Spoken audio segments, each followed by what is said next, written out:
All right, welcome everybody to the replay commentary event for the Imperial 3v3 tournament. Joined here with Super 67, myself, and Hayes. We played as NATO versus Pact, Anoka, Fiva 55, and Tomosimiya.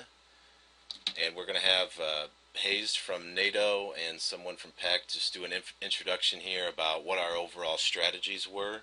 And then we're going to hit play. We're all on this replay. We're going to hit 2 times speed, and we'll go from there.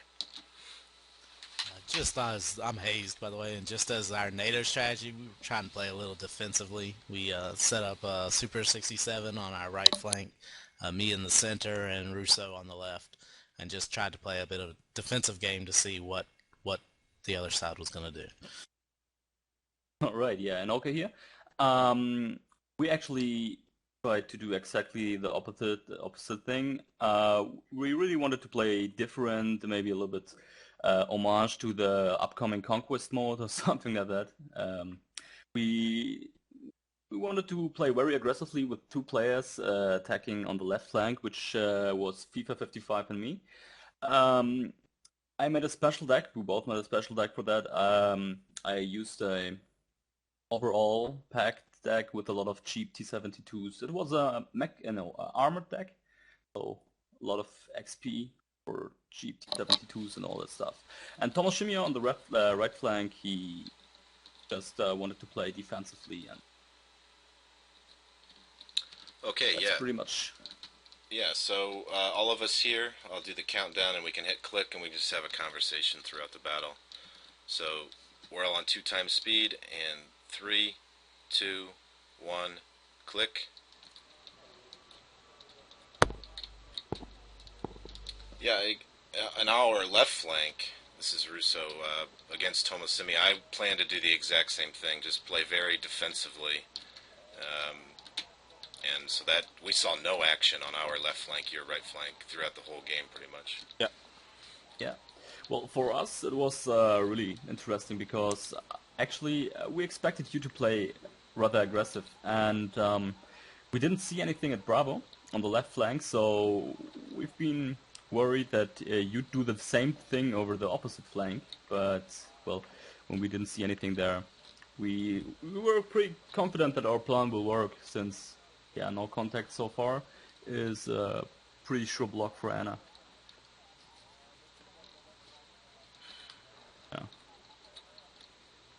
Yeah, you guys still had us not expecting a right side push. Myself, I'm trying to support Russo on the left with some mortar fire to deal with some of the Spetsnaz you have in the woods.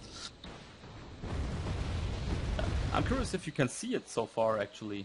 And I think you didn't even know it at this point, right?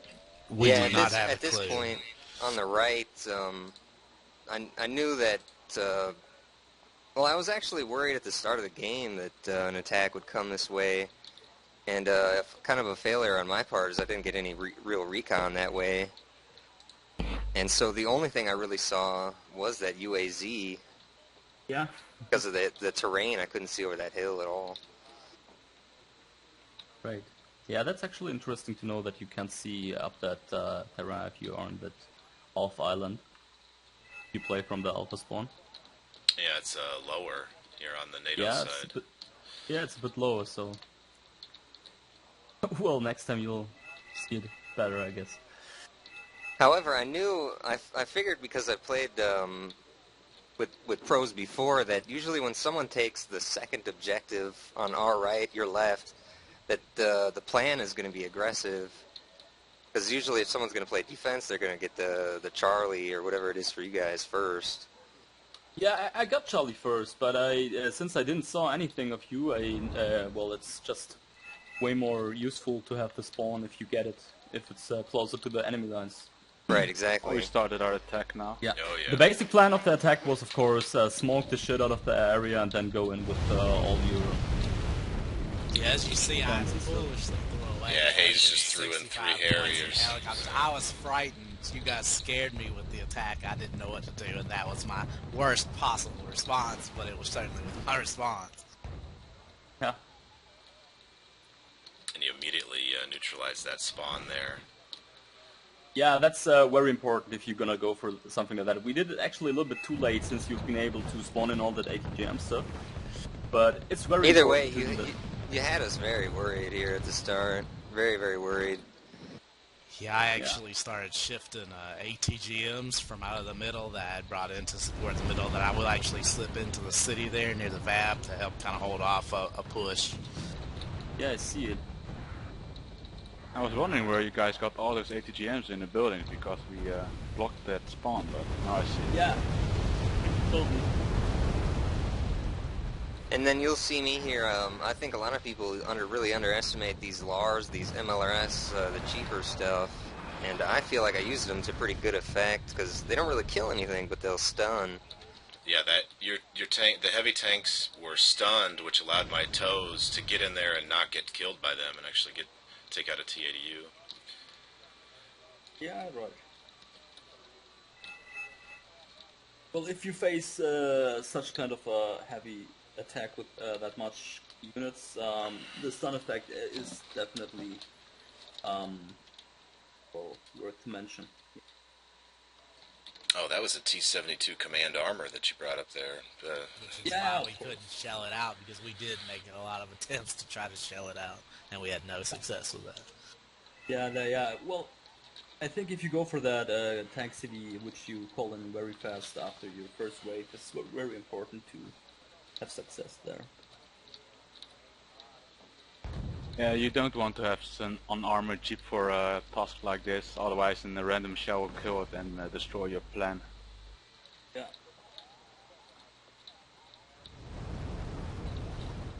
But yeah, your Lars was pretty effective installing our advance, so we had to regroup everything and buy some new units, key units like anti-air and recon. I think it bought us some crucial time, for sure.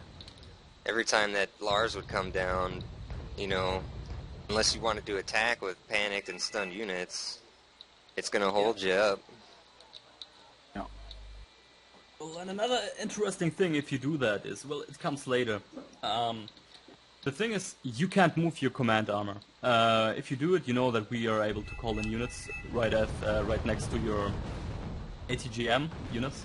And so this way, you might have placed the command armor in a position which is not the best for it once we advance a little bit further.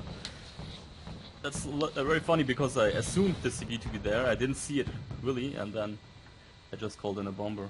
Usually, I think what I tend to do when I play good players is I put my commands somewhere where I don't think the enemy will know where it is. I don't go for the common spots. Because if I was going to put it on the left more in those groups of woods there, but I figured it might have gotten shelled there more, a little more obvious. Yeah. But here you see the effectiveness of the ATGMs. It's a pretty hell for armored units to try to advance into. Yeah, this RBS really did their job, man. That was amazing. Well, I think that's where we I lost negated most. their effect pretty well with the smoke, me and Thomas. Yeah. Yeah, I gotta say the smoke was incredibly effective the whole game. Very nice Yeah, smoke that's job. I love as the well. smoke. Sorry, Hayes. Go ahead. I was just going to say that I love to see the smoking. You can really tell a professional player when they're smoking something before they hit. And now we called in the bombers to take out the ATGMs. Yeah, and I'm saying in the game, now they know we have 0 AA over there. Which, if you also notice, you see me hurrying 2 chaparrals over to the situation, trying to get over there. We should have taken advantage of that. Yeah, I see you have only one track rapier which is out of rockets and a couple of Out of ammo. SAS. Yeah. Yeah, I think if you guys brought in some Heinz or even maybe one Havoc, could have done some real wreck. Yeah, but you never know, and the chaparral was faster called in than... Right, the chaparrals got there in time to knock down that one yak attack. I mean, I was fortunately close enough along the road to get there quick enough that we did have some semblance of AA on the next wave that you tried to go through. Yeah. And if you check the points, we're still behind in points, like 400 points. Yep, there goes the Alpha Command. Yeah. So that was just a lucky bomber? You never actually No, lit it? No, They I spotted saw it. the shadow. Ah. I spotted it, but without the name, so you know, it's a little bit... I didn't know that it was being the command armor. It could have been a normal VAB for the Milans, which are under the building next to it, but I just knew it at this point because you didn't move it, and I knew that I would have seen it somewhere else. Yeah, Or I'd if it- actually brought in a large wave of ATGMs and ATGM infantry, if you noticed, on top of the hill there. But you guys were so quick in pushing us out of there that I didn't have time to get it down into the city, so I just had to kind of set it up on the ridgeway. It had a lot to do with the fact that our spawn point is way across on the other side of the map.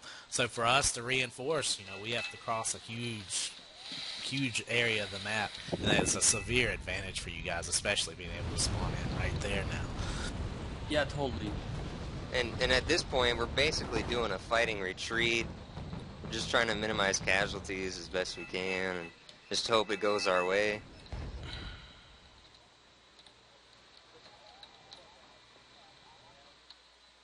And I'm looking at Tomos. He neutralized India with the T80U command, so that we were really nervous at this point.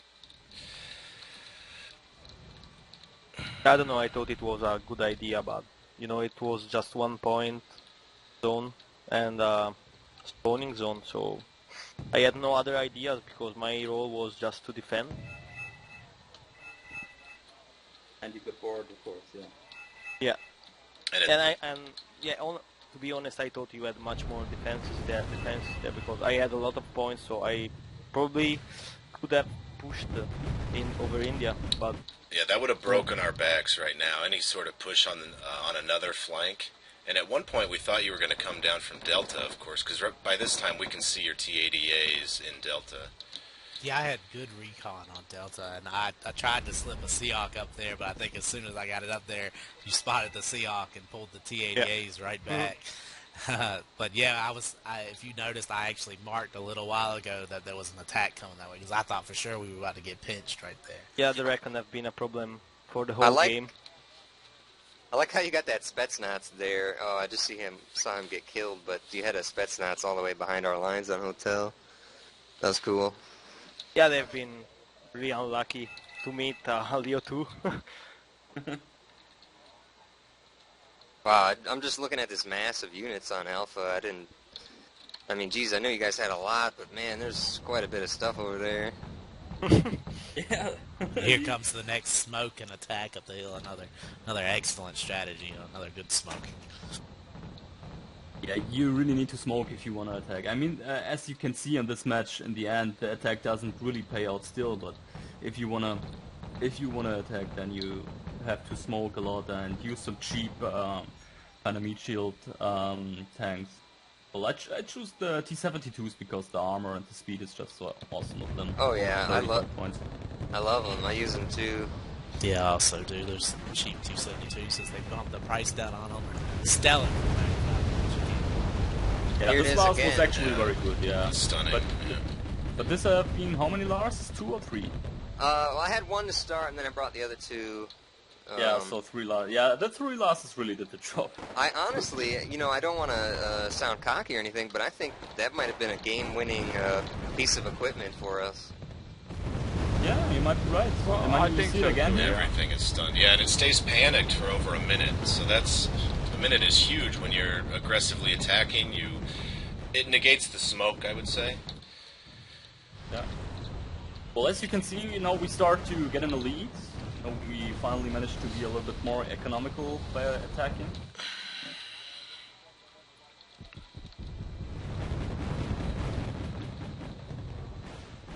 There was a couple times when I'm thinking those guys need to stop and repair, and I don't know when that happens and when it does it, but right, I think there's a T-64A just going in the wrong direction right there. Yeah, but Yeah, my Seahawks did a lot of the damage for me, allowed me to get a lot of points. Your AA seemed to have been dragging a little bit behind, as usual with most attacks. It's hard to keep that AA moving with the tank column. I would say, on the contrary, I'd say they were doing pretty good with their AA, rolling it up right with their attacks every time. As you saw, I was trying to get my Seahawks in and my Cobra, and they had AA right there. Yeah, the problem is I didn't have the M Tunguskars, and FIFA went out of his 4 pretty fast. Because in such big attacks, you just lose some troops by time, and it's just a natural thing, I guess. And as soon as you are out of the Amtunguskas, you really have a problem defending against the Hellfire. I was actually really happy there. If you notice in Foxtrot, I have an Abrams there. I do manage to slip that Abrams out somehow. I couldn't believe it. I thought for sure that Abrams was dead, but if you keep an eye on it here, I do manage to slip it out off the hill in a way. I think we've been actually a little bit too passive at this moment because, I don't know, we expected more to be on Foxtrot. Our tanks waiting and, repairing at the moment. Of course. Yeah, we should have resupplied and repaired in Alpha before we attacked. Instead, we had to repair in the middle of the attack now. Bit unfortunate. Yeah, well, we did actually, but always. Right now, Fiva, you're pushing a T-64 BV up with only 2 bars. I don't think anything happens to it. You pretty much have Foxtrot secure at this point. There's just a Kanona Jagenpanzer, pardon my German there, but pretty well safe on Foxtrot. Panzer. Now he's rolling it back. Yeah, I noticed it a bit too late, but... Get it fixed. Now at this point I'm saying, guys, if they negate golf, we've lost this game because we cannot call in a unit. Hayes is saying, they're call in everything because they are going to negate it. Yeah, I thought for sure it was going to be negated, so I was like, go ahead and spend your points now and get out what you can get out. Personally, Crap, I didn't even I figured... think of that. Well, I figured they wouldn't even be able to. There's nowhere to really hide it without taking fire, and it would have just... I just didn't see that as an option. Well, it's possible. You just need to constantly smoke it, but I had like 7 mortars at this stage, so it's possible. So right here is the point where you guys are up by 350 points, something like that, and you got to say to yourself, okay, do we just sit on this lead for another 9 minutes, and what made you roll off the Foxtrot Hill? Just heat of the battle, or? It was. I thought about chilling now, but I saw it's 10 minutes, and I actually expected. Well, at this point, I forgot about the point limit. I just thought it's a usual total destruction 40-minute time limit game, and I was really confident that we managed to crush you total in this 10 minutes. And we actually saw those 2 Leos and that 1 Abram in front of Foxtrot, or behind Foxtrot. We thought if we could kill those 3 tanks, we would have secured our lead. Because now it's still just 200 points. It can disappear in the blink of an eye, 200 points. So. Yeah, and now I'm moving my tanks to Foxtrot, my meat shields, or my sparehead tanks, and I gotta say, definitely. Go ahead. Yeah, we're just preparing the attack to go down the Foxtrot Hill. Yeah, we kind of sensing the rolling that you had there. I actually slipped a couple of Seahawks up to a little ledge there and lowered up on just north of Golf, expecting an attack coming down the hill. Yeah, and I was gonna say is it's definitely it was a great choice to turn right into Foxtrot and come from the other direction. I think that was definitely a better play on your guys' part. That's also very frightened of your recon. If you notice, twice I sent Dragons through to knock out helicopter recons on the south because we were concerned that you were spotting everything we had in Golf. And we're thinking to ourselves here, oh, here it comes, it's about to be over. Yeah, but then this Lars came, and then I think the rest is history at this point. Well, you still you have a 300-point lead right now. If you notice, I get a lot of kills with these Seahawks. I pick off T-80U, T-64 BVs, some good tanks I was able to pick off of that Seahawk right there when they came down. Yeah, totally. Lost my Harrier there. And I see you guys are continuing an attack with the panicked things, and so many people... I'm not saying you guys don't realize this, but the panic just slows the fire rate down so much that... Well, let's look at 2 calm T-64 BBs there, and I don't know. We should have retreated like a minute ago. And then I think that's the game-winning Lars. It's tied. That's the killer, I'm shouting at everybody going attack. We have 3 2-8-4s. I'm like, counterattack, counterattack. And then if you notice the points on the right, we've taken the lead. And, yeah, again, the rest is history. I gotta say, though, hats off to you guys for the aggressive play. I think A lot of people, If it a lot was of total people in the game destruction, we were bowled over. end It up seems doing, like. especially in these clan matches, they end up doing the arty battle or the sitting back and trade for trade and no real big engagements. So I gotta say, I respect that a lot that you guys went aggressive there. Certainly bowled us right over. I mean, we were reeling the whole match. Yeah, thanks, man. Yeah, it's always a little bit. It feels a little bit strange to. Just missed the finishing touch. But well, it was a fun game for both sides. I think at least it was intense. Very fun, yeah. The most challenging match I've had in a very, very long time. I mean, like I said, we were beat. If it was total distraction, it was an easy win for you guys. Fortunately, the points just played out in our favor. Yeah, well, that's how the game is, and that's. Yeah, well, we just can really look forward for the conquest game mode, and then you can have way more games, which is actually way more fun, way more action. How you want to play that game, if you ask me. Anyway, done recording? congratulations with the win. Yeah. Yeah, thank you. Yes, thanks for the Good game, luck with the guys. next round. Yeah, good luck against no unit. Yeah, I actually noticed that they switched up the brackets from what they were originally, and I think that's because they were afraid that your team and our team were just going to end up playing each other in the last match. All right, everybody, hope you enjoyed the video. It felt good to play another war game and make another video. And until next time, everyone have a great day.